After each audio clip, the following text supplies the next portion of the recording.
कानपुर की धरती में ऐसा क्या है, आप खुद ही देख लीजिए। आपने बताया कि कई कॉमेडियन वहाँ से निकले हैं, तो उस धरती में कुछ है। हम सारे कलाकार जो भी थे कानपुर से, राजू जी आज नहीं रहे हमारे बीच में, तो वहाँ पर लोगों की बातचीत, लोकल माल मसाला। क्यों चाची क्यों डांट रही, क्या हुआ?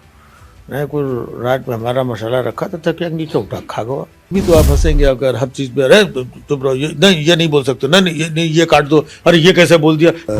कपिल शर्मा 10 पे आते हैं तो जॉनी लीवर आज भी नंबर 1 पे है। मसाले से मसले भी होते हैं तो लड़कियां आ रही जो, तो लड़कियों का आना और मंच पे खड़े होना और हंसाना, ये अपने आप में बहुत बड़ी बात है। यूट्यूब और टेलीविजन के बीच में क्या डिफरेंस बात है?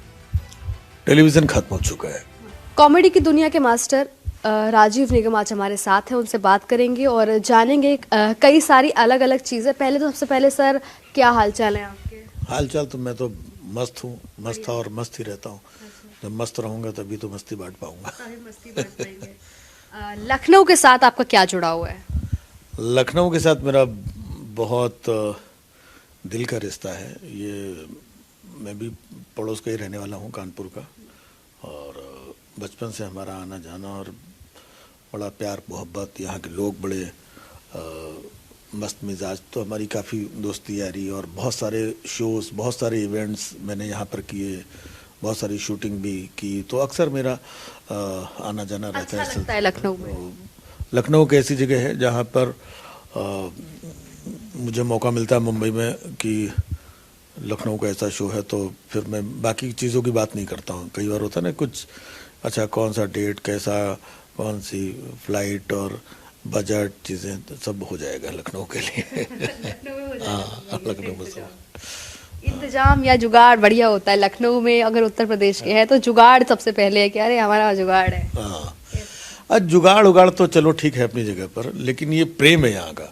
ये लगता है कि लखनऊ चलो मज़ा आएगा, अच्छा लगेगा, लोग मिलेंगे, कुछ खाएंगे पिएंगे, और अभी तो सर्दियों का टाइम है और अच्छा लगता है देख करके। हाँ। सर, कानपुर की बात कर लेते हैं। कानपुर लखनऊ के में उत्तर प्रदेश में कई सारे अलग अलग शहर हैं।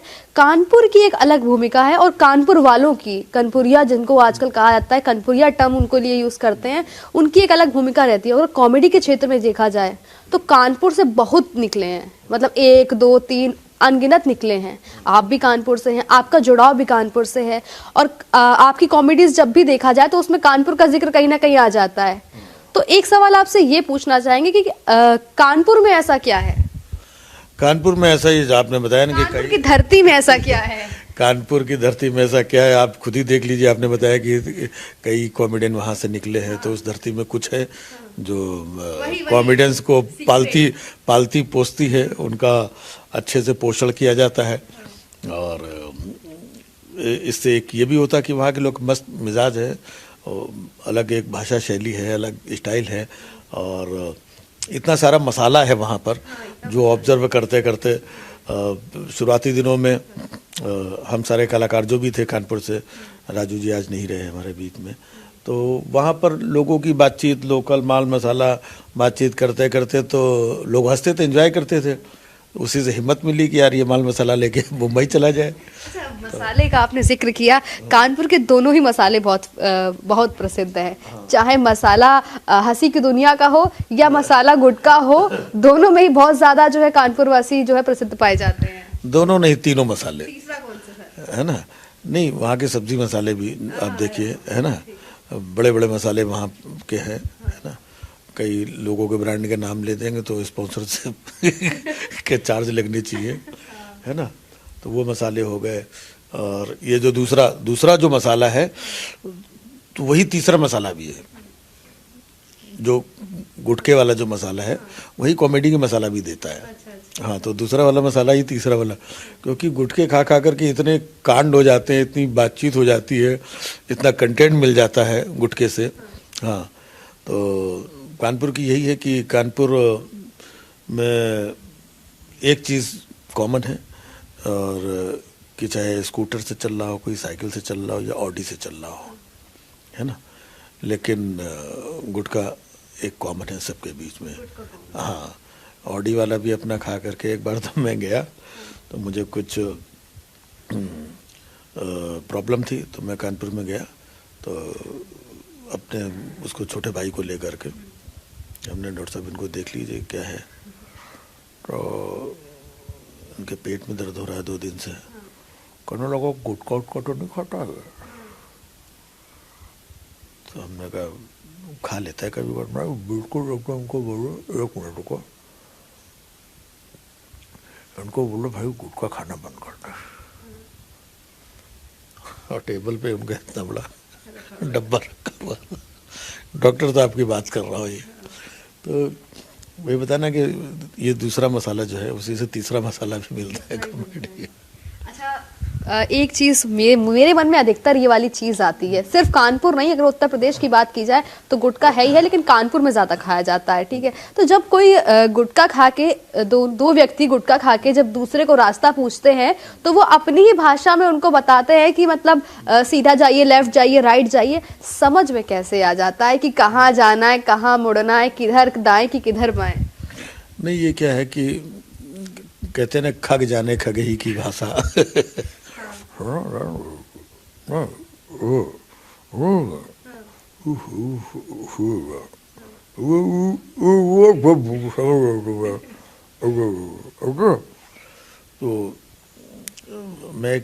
मैंने फिल्म भी लिखी है, उसमें एक सीन भी डाला है मैंने ऐसा कि बस जा रही है, बस की खिड़की से एक बंदा गुटखा थूकता है और वो नीचे स्कूटर से जा रहा है बंदा, तो स्कूटर वाले के ऊपर गुटखा गिरता है और वो पलट के उसको यहीं से गाली देता है। लेकिन वो गाली देने पहले एक साले देख के नहीं थूकते हो तुम। जब तक इसने उसको बोला तब तक बगल वाले ने पीछे धाड़ से मारा, बोले भाई तू देख करके नहीं थूक रहा है। उसने किसी थर्ड पर्सन के ऊपर थूक दिया। तो ये सब हम लोग अपने कॉमेडी के हिसाब से देखते हैं, ऑब्जर्व करते हैं। तो काफ़ी माल मसाला जो है वहाँ से मिलता है। बिंदास लोग हैं, मस्ती में रहते हैं, खाते हैं अपना पान सुपारी गुटखा, मज़े में रहते हैं। अब तो मतलब ये रिलेशन भी है वहाँ पर कि एक तो देखा सुबह सुबह माँ बेटे की लड़ाई हो रही, मैं बोला एक और एक बोले कर, हमने कहा क्यों चाची क्यों डांट रही, क्या हुआ? नहीं कुछ रात में हमारा मसाला रखा था क्या नीचे उठा खा गया और सवेरे हम उठे तो हमारे पास है नहीं है। तो इस तरीके के भी मसले हो जाते हैं, मसाले से मसले भी होते हैं।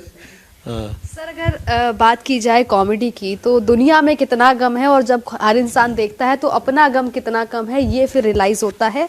कोविड का दौर से सब लोग निकले और उस टाइम पे सबसे ज़्यादा किसी ने एंटरटेन रखा है तो कॉमेडियंस ने रखा है, क्योंकि सब लोग घर में थे और सुन पा रहे थे। मोटिवेट भी रखा है और हंसाते हुए भी रखा है, क्योंकि हंसना जो है वो हर दर्द की दवा है।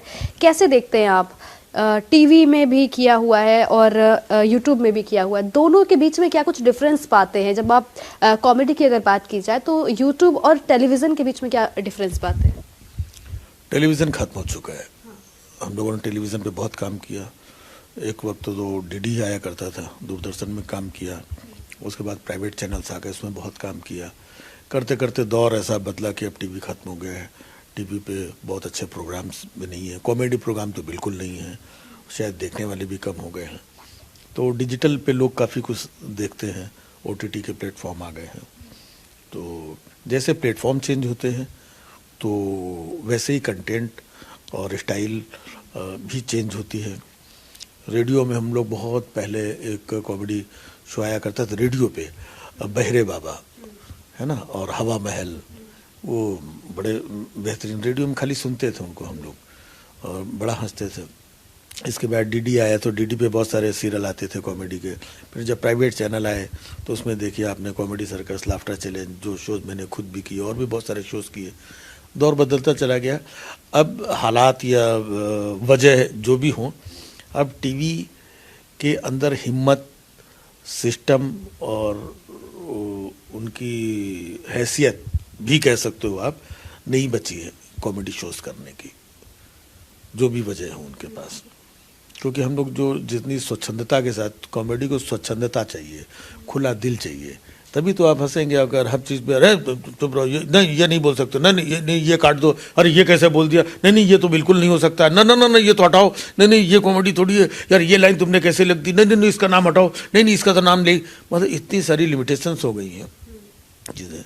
ये पहले नहीं था, खुल करके होता था, खुल के हंसाने वाले हंसाते थे और पूरा देश हंसता था। अब ये पाबंदियाँ टीवी की, उनकी अपनी कुछ मजबूरियाँ हैं। हाँ, यूट्यूब पे फ्रीडम है, और यूट्यूब पे भी कई बार लोग आक्षेप लगा देते हैं कि यार यहाँ पे लोग गाली वाली भी देते हैं, ये करते हैं। तो यूट्यूब पर क्या है कि बहुत सारे कॉमेडियन, सबके अलग अलग फॉलोवर्स हैं, सब्सक्राइबर हैं, लोग इंडिविजुअल देखते हैं। तो जैसे जो लोगों को फॉलो करते हैं, तो हर तरीके की कॉमेडी यूट्यूब पे अवेलेबल है और हर तरीके के दर्शक अवेलेबल है। राजीव निगम को बहुत लोग देखते हैं और बहुत लोग हंसते हैं देख के। राजीव निगम, अगर कॉमेडियंस की बात की जाए तो किसको देखना पसंद करते हैं? अगर खुद के अलावा अगर पूछा जाए तो किसको देखते हैं, किसको देख के लगता है कि हाँ हंसी आ जाती है, सच में कोई आपको हंसा पाता हो? देखिए, हम लोगों ने बहुत काम किया, बहुत लंबे अरसे तक काम किया। हमारे बहुत सारे साथी रहे जो हंसाते रहे। किसी का शो बहुत हिट हुआ, किसी का तो सुपर डुपर हिट हो गया। कपिल शर्मा देखिए कहाँ से कहाँ ये हो गए। राजू श्रीवास्तव जी थे जो नहीं रहे, मैं, वो भी एक बहुत बड़े कॉमेडियन थे। और अभी भी कुछ लोग हैं, लेकिन एक ऐसा नाम, एक ऐसी शख्सियत जिसने कॉमेडी की दुनिया में पिछले 50 सालों से एक छत्र राज किया है और कॉमेडी को जीते हैं, कॉमेडी को पूजते हैं, एक सच्चे और बेहतरीन उम्दा इंसान जॉनी लीवर साहब। वो मतलब सोचिए, आज भी उनकी अगर आप फिल्में देखते हैं या मंच पे आप उनको देख लें, तो वो इतने एक्टिव और इतने डिफरेंट टाइप के, जबकि लगभग 50 साल से वो काम कर रहे हैं, लेकिन वो अपने आप को अपडेट करते आए हैं और इतनी एनर्जी और इतना अलग वर्सैटिलिटी उनके अंदर है। और वो एक ऐसे हैं जो कई बार बिना बोले भी हंसा देते हैं। तो एक कॉमेडियन के लिए एक गुड ह्यूमन बीइंग होना बहुत ज़रूरी है। तो आई थिंक पूरी इंडस्ट्री में उनसे अच्छा इंसान कोई नहीं है। शायद इस वजह से वो बहुत अच्छे, हम लोगों के अंदर कुछ त्रुटियां होंगी तो हम लोग उनसे तो बहुत पीछे हैं और बहुत सारे कलाकार उनसे बहुत पीछे हैं। मतलब जॉनी लीवर साहब, अगर फ्रॉम 1 to 100 में देखा जाए तो अगर कपिल शर्मा 10 पे आते हैं तो जॉनी लीवर आज भी नंबर 1 पे है। सर, यंगस्टर्स की अगर बात की जाए, क्योंकि यंगस्टर्स में आजकल स्टैंड अप कॉमेडीज बहुत ज़्यादा होने लगी हैं, स्टैंड अप के बारे में क्या ख्याल है आपका? स्टैंड अप बहुत अच्छा हो रहा है आजकल। हम सब लोग स्टैंड अप कॉमेडियन ही कहलाते थे। स्टैंड अप कॉमेडियन का शो था पहले जो भी थी जिससे लोग पॉपुलर हुए, लाफ्टर चैलेंज वगैरह। लेकिन हमने देखा कि उसमें जोक, चुटकुले, मिमिक्री और कुछ मार्केट के जोक, खैर वो टाइम था, लोग उसमें भी हंस लेते थे और टीवी पे आए, लोगों की पहचान हो गई, बड़े बड़े पॉपुलर हो गए। लेकिन असली स्टैंड अप कॉमेडी अब देखने को मिल रही है, क्योंकि पहले के जो कॉमेडियंस थे, वो बहुत सारे कलाकार जो थे, वो कुछ लिमिटेड जोक, चुटकुले तो सुनाते थे, हंसाते थे, लेकिन उनके अंदर जो ऑब्जर्व करने की, क्रिएट करने की जो कैपेसिटी वो नहीं थी बहुत सारे लोगों में। कुछ लोग में थी तो वो लोग बहुत अच्छा सर्वाइव भी किए। लेकिन आज का जो टैलेंट है वो बहुत पता नहीं किन किन सब्जेक्ट्स को ऑब्जर्व करते हैं। और बड़ी खुशी की बात है कि आजकल लड़कों के साथ लड़कियां भी आ रही हैं काफ़ी, जो तो लड़कियां आ रही जो, तो लड़कियों का आना और मंच पे खड़े होना और हंसाना, ये अपने आप में बहुत बड़ी बात है। तो वो कुछ स्ट्रॉन्ग कंटेंट लेकर के आती हैं, तब वो खड़ी हो पाती है। तो आज का कंटेंट बहुत स्ट्रॉन्ग है, ऑब्जर्वेशन बहुत स्ट्रॉन्ग है और विल पावर बहुत स्ट्रॉन्ग है। आजकल के जो बच्चे हम लोग, आप कह सकते हैं बच्चे, लेकिन वो बच्चे नहीं, वो कॉमेडी के आने वाले दिनों के बाप हैं वो लोग। तो अच्छा काम कर रहे हैं। सर, कॉमिक ऑरा की बात की जाए तो कॉमिक ऑरा में राजीव निगम अपने आप को कहाँ देखते हैं? देखिए, हम लोग तो अपना काम करते हैं, हम अपने आप को कहाँ देखें, है ना। हमारे पास तो इतनी फुर्सत नहीं होती कि हम अपने आप को आईने में देख पाएँ। तो एक ये होता है कि जब जहाँ जैसा मंच, मौका, जो लोग मिले, अपना बेहतर करते रहो, लोगों को हंसाते रहो, करते रहो जब तक अपनी जिम्मेदारी है। और हम कहाँ हैं, कहाँ दिखते हैं, कहाँ देखना चाहते हैं, ये ऐसा कुछ होता नहीं है। ये सब वक्त के ऊपर होता है और लोगों के ऊपर होता है कि कौन किसको कहाँ किस पोजीशन पे। जैसे हमने बताया कि जॉनी लीवर साहब अकेले जो तकरीबन 50 साल से टॉप पे है, तो बाकी लोग हैं जिनका नाम और शोहरत और पैसे उनसे ज़्यादा कमा लिए हो सकता है, लेकिन उस जगह पे नहीं है। तो ये लोग तय करते हैं। आज बात निकली तो मैं जॉनी लीवर साहब के बारे में बोल सकता हूँ, लेकिन आप किसी और यूथ से बोलेंगे तो हो सकता है कि वो जॉनी लीवर साहब के बारे में ना बोले, उसने उतने करीब से उनको नहीं देखा हो, नहीं जाना हो, नहीं समझा हो, तो वो जो जिसको देखता है उसको बोलेगा। तो मैं जहाँ पर हूँ मस्त हूँ, खुश हूँ और आगे भी मस्त और खुश रहना चाहता हूँ और मस्ती बांटना चाहता हूँ। मिमिक्री आप काफ़ी करते हैं, कई लोग ही करते हैं, सबसे फेवरेट आपकी क्या है, किसकी मिमिक्री करना पसंद है? ऐसे बहुत सारे लोग हैं। अब ये डिपेंड करता है कंटेंट के ऊपर, हाँ, कि कब किसके ऊपर कहाँ कैसे कंटेंट ये रहता है। तो बहुत सारे ऐसे नाम हैं जो सामने दृष्टिपटल में नहीं होते हैं, कुछ लोग होते हैं सामने होते हैं, इसका भी बहुत फर्क पड़ता है। मैं आडवाणी जी की मिमिक्री जो है हमेशा बड़ा एंजॉय करता हूँ, क्योंकि उनकी मिमिक्री बहुत शायद कोई नहीं करता या एक आधे लोग कोई करता हो तो पता नहीं मुझे, तो उनकी मिमिक्री मैं बहुत एंजॉय करता हूँ। और तो ऐसे में कुछ कुछ चीज़ें करता रहता हूँ मैं।